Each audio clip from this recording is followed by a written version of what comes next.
प्रदीप जी, पिछली बार भी आप जिला अध्यक्ष के रेस में थे और उस टाइम पर आपको जिला अध्यक्ष की जवाबदारी नहीं दी गई। उस टाइम पर कारण ये दिखाया गया था कि आपके ऊपर जो संगीन एक आरोप लगा था फाइल चोरी का, महानगर पालिका के दफ्तर में कुछ ऐसे फाइलें, ऐसे कुछ वीडियो वायरल्स हुए थे कि वो फाइल आपने ली, ऐसे कुछ दृश्य सब में नजर आए। तो इस बार क्या भारतीय जनता पार्टी को वो जो पिछले वाला जो फाइल वाला केस था वो याद नहीं रह गया?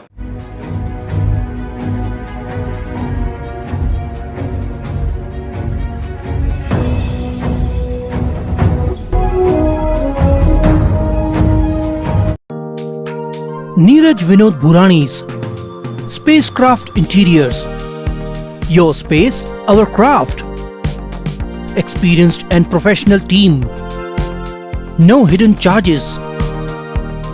Luxurious designs. Follow us on Instagram. Spacecraft Interiors. Your space, our craft. Crystal Finance by Ajit Makhijani. One-stop solution for all your loan requirements. Asan, convenient or effortless. We have tie-ups with all major banks and NBFCs. Business loan, mortgage loan, overdraft and cash credit facility. Instant approval, minimum interest rate and processing fees. Doorstep loan process. Call us today. Crystal Finance by Ajit Makhijani. 9011-280000. आज लेते हैं एक मुलाकात Bharatiya Janata party के प्रवक्ता नहीं जिला के अध्यक्ष, नवनिर्वाचित अध्यक्ष भारतीय जनता पार्टी के नए जिला अध्यक्ष श्री प्रदीप रामचंद्रानी जी के साथ। प्रदीप जी, सबसे पहले आपको बधाई हो। आपको भारतीय जनता पार्टी ने आपको जिला अध्यक्ष, इतना बड़ा पद जो आपको सौंपा है, एक बड़ी जवाबदारी आपके सर पे दी है। क्या लगता है आने वाले दौर में इस जवाबदारी को आप कैसे निभाएंगे? देखिए, एक सामान्य कार्यकर्ता हूँ मैं। मेरा कोई राजनीतिक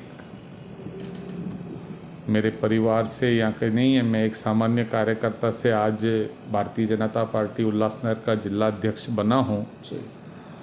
ये भारतीय जनता पार्टी एक ऐसी पार्टी है जिसमें एक सर्व सामान्य कार्यकर्ता किसी भी पद तक पहुँच सकता है। फिर वो जिला अध्यक्ष से मुख्यमंत्री, मुख्यमंत्री से प्रधानमंत्री तक भी पहुंच सकता है। इतनी कार्यकर्ताओं को आगे बढ़ने की संभावनाएं हैं। मुझे इस बात की खुशी है कि मेरे वरिष्ठों ने, जिसमें आदरणीय रविंद्र चौहान, आदरणीय देवेंद्र जी फडणवीस, आदरणीय चंद्रशेखर बावनकुळे जी ने मुझ पर विश्वास जताया कि उल्लासनगर में भारतीय जनता पार्टी की जो जिम्मेवारी है मुझ पर सौंपी है, उस जिम्मेवारी को मैं पूरी तरह से एकदम प्रामाणिक तरीके से उसको निभाने का प्रयास करूंगा। प्रत्येक जितने भी संगठन के और संगठन के द्वारा लोगों तक जो राज्य की जनहित की योजनाएं हैं, केंद्र की जनहित योजनाएं हैं, उनको लोगों तक पहुंचाना और अंतिम जो सबसे आखिरी पंक्ति में खड़ा व्यक्ति है उस तक भी योजनाओं का लाभ पहुँचे, सबका यहाँ पर जो है वह भला हो और जितने भी दरिद्र गरीब जो दबे कुचले लोग हैं उनको सरकार की योजनाओं का लाभ मिले और पूरे भारतीय जनता पार्टी के संगठन को मजबूत करना और संगठन के जरिए हमारी भारतीय जनता पार्टी की विचारधाराओं को घर घर तक पहुँचाना। और उसके बाद फिर हमारा लक्ष्य है देश में एक बार फिर से प्रधान सेवक आदरणीय नरेंद्र मोदी जी को प्रधानमंत्री बनाना।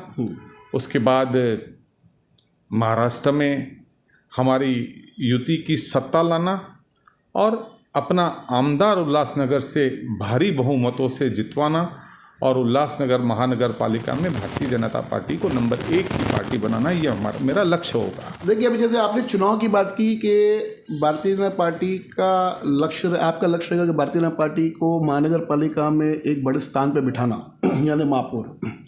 अभी अक्सर देखा गया है कि जो वो पब्लिक के अंदर जो व्यू है सभी पार्टियों का, मैं किसी एक पार्टी के लिए नहीं कहता हूँ, सभी पब्लिक में काफ़ी लोगों की, काफ़ी युवा पीढ़ी की एक मांग है कि इस बार हम नए चेहरों को हम वोट करेंगे, एक युवा पीढ़ी को हम वोट करेंगे, और जो एक सच्चा कार्यकर्ता रहेगा पार्टी का, जिसने काम किया हो पार्टी के हित में लिए, अगर वो अगर चुनाव में खड़े होंगे तो हम उनको वोट करेंगे। देखिए प्रदीप जी, साथों साथ आपके ऊपर भी ये बात लागू होती है। आप भी एक भारतीय जनता पार्टी के 40 साल पुराने कार्यकर्ता हो। आज पार्टी ने अपने विश्वास दिखाया और आपको सबसे बड़ी जवाबदारी आपको शहर में सौंपी, आपके हाथ में। तो इस विषय में आपका क्या कहना है? देखिए, 40 साल तक काम करने के बाद आज पार्टी के जिला अध्यक्ष का पद मुझे मिला है। युवाओं को जोड़ना है हमें, क्योंकि भविष्य जो है युवाओं का है। जिस किसी युवा का रुचि जिसकी अगर राजनीति में होगी, उस राजनीति में उनको लाना और उल्लासनगर शहर की बागडोर उनको सौंपना, उसके लिए उनको सिखाना कि लोगों के लिए संघर्ष कैसे किया जाता है। हमको जो काम करना है, हमें समाज के लिए काम करना है, और समाज में जितने भी गरीब दरिद्र लोग हैं, ऐसे कार्यकर्ताओं को, युवा को जोड़ने का हमारा कार्यक्रम है। पूरी तरह से आने वाले दिनों में हमारा ये लक्ष्य होगा कि पार्टी की दूसरी पंक्ति में जितने भी नेता हों वह युवा हों। अब ऐसा है कि इसका मिश्रण होगा, क्योंकि वरिष्ठ और युवा, वरिष्ठों का अनुभव और युवाओं को आगे बढ़ाने के लिए दोनों को मिलाकर एक सुंदर चित्र बनाने का प्रयास किया जाएगा उल्लासनगर में। और लोगों से भी विनंती है, उल्लासनगर के मतदाताओं से भी मेरी विनंती है कि जो आप मैंडेट देते हैं वो फ्रैक्शन होता है, उसमें मतलब टूटा हुआ मैंडेट होता है। कुछ सीटें हमको मिलती है, कुछ शिवसेना को मिलती है, कुछ राष्ट्रवादी। एक पार्टी को पूरी तरह से अगर 5 साल तक काम करने का मौका मिलेगा तो मुझे पूरा विश्वास है 5 साल में इस शहर को नंदनवन बनाने का काम भारतीय जनता पार्टी अवश्य करेगी। प्रदीप जी, पिछली बार भी आप जिला अध्यक्ष के रेस में थे और उस टाइम पर आपको जिला अध्यक्ष की जवाबदारी नहीं दी गई। उस टाइम पर कारण यह दिखाया गया था कि आपके ऊपर जो संगीन एक आरोप लगा था फाइल चोरी का, महानगर पालिका के दफ्तर में कुछ ऐसे फाइलें, ऐसे कुछ वीडियो वायरल्स हुए थे कि वो फाइल आपने ली, ऐसे कुछ दृश्य सब में नजर आए। तो इस बार क्या भारतीय जनता पार्टी को वो जो पिछले वाला जो फाइल वाला केस था वो याद नहीं रहा क्या? देखिए, मेरे राजनीतिक जीवन की सबसे बड़ी दुखद घटना है। जीवन में मेरे ऊपर एक एनसी केस तक नहीं था। मैं फाइल केस के चोरी में काफ़ी दिनों तक जेल में था। पूरा जब आप जीवन में अपेक्षा नहीं करते हो, ऐसी चीज़ें हो जाती है, तो पूरा राजनीतिक जीवन डावाडोल होने की स्थिति पे था। कई लोगों ने पार्टी से निकालने की ये भी बात रखी। और उसमें सबसे बड़ी बात यह है कि उस वक्त सत्ता भारतीय जनता पार्टी की थी। मेयर मीना इलानी थी, डिप्टी मेयर जीवन इदनानी थे, आमदार ज्योति कालानी थी। उस वक्त मेरे ऊपर ये फाइल का केस लगा। सही। पूरी तरह से राजनीतिक से प्रेरित था, क्योंकि अब उसमें मेरे अपने भी थे। क्योंकि आज नाम नहीं लेना चाहिए, तत्कालीन आमदार ज्योति कालानी ने तो बाकायदा पत्र लिखकर डीसीपी को कहा था कि इनके ऊपर अपराध भरना चाहिए। और जीवन इदनानी जी का तो मैं नहीं कह सकता कि उन्होंने क्या किया, क्योंकि ये बातें प्रमाणित नहीं हो सकती। प्रमाणित इसलिए नहीं हो सकती कि ये जो राजनीतिक हैं वो खुद तो काम करते नहीं हैं। सही। लेकिन जो क्लिप वायरल हुई, कार्यालय से बाहर निकल के कैसे वायरल हुई, कोई भी व्यक्ति सीसीटीवी कार्यालय से निकाल के वायरल करता है, वो महानगर पालिका का उस पर किसने ध्यान नहीं दिया। और जब 2.5, 3, 4 साल तक ये बातें चलती रही, हाँ, तब मेरे ऊपर पूरी तरह से एक इतना बदनाम आरोप मेरे ऊपर लगता रहा, मैं झेलता रहा, मेरा परिवार भी उसमें बहुत सारा व्यथित था उस बात से। सही है। लेकिन देखिए, उसके बाद मेरे पास 2 ही चीज़ें थी, या तो मैं राजनीति छोड़ देता सही, या तो इसका डटकर मुकाबला करता। सही है। यहाँ पर चीख चीख कर कहा जाता है कि अच्छे लोग राजनीति में नहीं आते, जब भी आते हैं तो उनका हश्र ऐसा होता है। ये जीता जाता उदाहरण मैं हूँ, सही है। क्योंकि उसका केस चला, 2.5 साल तक केस चला। महानगर पालिका से माहिती अधिकार में उन्होंने 4 बार मुझे लिख कर दिया कि जो फाइल की उन्होंने शिकायत की थी चोरी होने की, वह महानगर पालिका के पास उपलब्ध था। यह माहिती के अधिकारों में मुझे मिला। लेकिन न्यायालय में तो समय लगता है। आप जब तक बरी नहीं होते, हाँ, तब तक तो आप अपने आप को आरोपी ही की श्रेणी में लाते हैं। सही आपकी बात। ठीक है, कोरोना का काल था, करीब करीब 5 सालों तक परेशान था मैं। सोशल मीडिया पे चोर करके संबोधित किया जाता था, समाचार पत्रों में चोर करके संबोधित किया जाता था। लेकिन आज जब उसका निर्णय आज से 4 महीने पहले आया, उसमें मुझे बाइज्जत बरी किया गया। अरे वाह, बधाई हो उसके लिए आपको। नहीं, बधाई नहीं है, इसके लिए बधाई कहना नहीं है। कि जो दाग मेरे ऊपर लगा था, उसमें महानगर पालिका का एक अधिकारी अपने साक्षात में कहता है कि वह फाइल हमें महानगर पालिका में मिल गया था।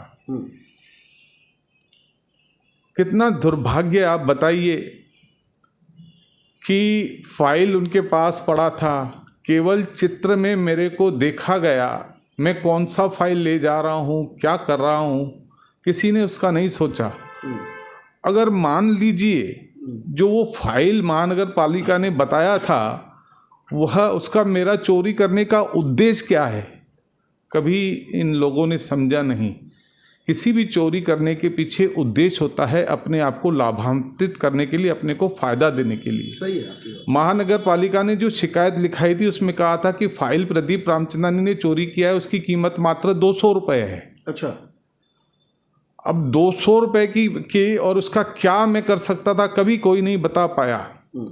और वो 200 रुपये का भी फाइल महानगर पालिका ने 4 बार मुझे माहिती अधिकार में लिख कर दिया कि फाइल में हमारे पास है। रजिस्टर के इनवर्ड में 3-4 बार फिरा, कमिश्नर के पास गया, अकाउंट में गया। और जब साक्ष्य होता है, जब गवाही होती है, तब रिटायर अधिकारी महानगर पालिका का वहाँ कहता है कि मुझे पता है कि वह फाइल हमें मिल गया है। ठीक है, लेकिन जितने भी लोग हैं अच्छे लोग, और उसमें अगर राजनीति करने की ताकत है, और सोचते हैं कि हम राजनीति में आएं और शहर को बदलने का प्रयास करें, उनके विचारों के साथ काम करने का प्रयास करें, तो उन्होंने यह तय करना चाहिए कि अगर आप अच्छे काम करने का प्रयास करोगे तो आपके ऊपर झूठे आरोप लगेंगे, और उसका सामना करने के लिए सदा तैयार रहना चाहिए। मैं आपको उसकी जजमेंट की कॉपी दूंगा। 8 मार्च 2023 को मुझे बाइज्जत बरी किया गया, और कुछ दिनों के बाद उसका ऑर्डर अपलोड हुआ। उस ऑर्डर में स्पष्ट लिखा है कि मैंने कोई नहीं की थी। जो फाइल था वो मेरा अपना था, और जो उन्होंने फाइल बताया था चोरी हुआ है, वो चोरी हुआ ही नहीं, वो आज भी महानगर पालिका के पास उपलब्ध है। कहीं ना कहीं राजनीति का आपको शिकार बनाया गया, और ऐसे ही झूठे आरोप आप पे मर के और आपकी छवि को खराब करने का प्रयास किया गया कहीं ना कहीं।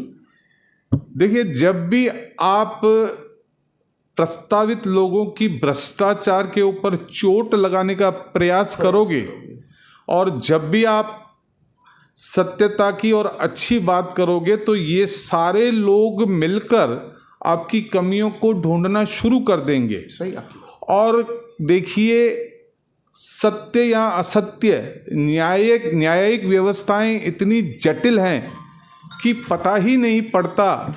एक बार आपके ऊपर आरोप लग गया, उसके बाद आप कोर्टों के चक्कर काटते रहो और जब तक आपको कोर्ट वो सर्टिफिकेट नहीं देता तब तक आप दुनिया के, समाज के नज़र में, और सबसे बड़ी बात क्या है कि भले वो बात नहीं है कि मैं जेल गया या नहीं गया, लेकिन समाज के नज़र में 5 सालों तक एक जिस व्यक्ति ने कुछ किया नहीं हो उसकी चोर की उपाधि देना और परिवार के साथ बैठना और परिवार के लोगों को मन में यह भावना आना कि भाई ऐसा सब नहीं होना चाहिए, छोड़ देनी चाहिए आपको, राजनीति क्यों करते हो।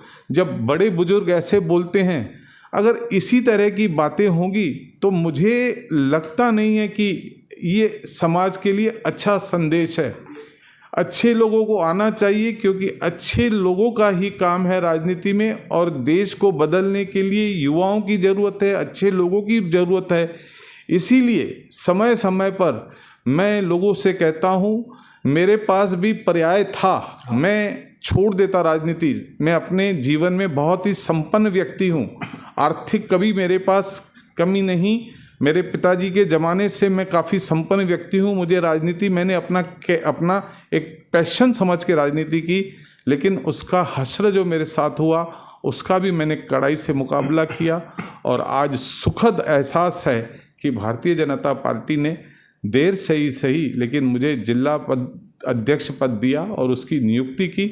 मैं आज भी पूरी कोशिश करता रहूँगा कि पूरे समाज में एक अच्छा काम करने का प्रयास करूं, जितनी मेरी ताकत है अच्छा करने का प्रयास करूंगा।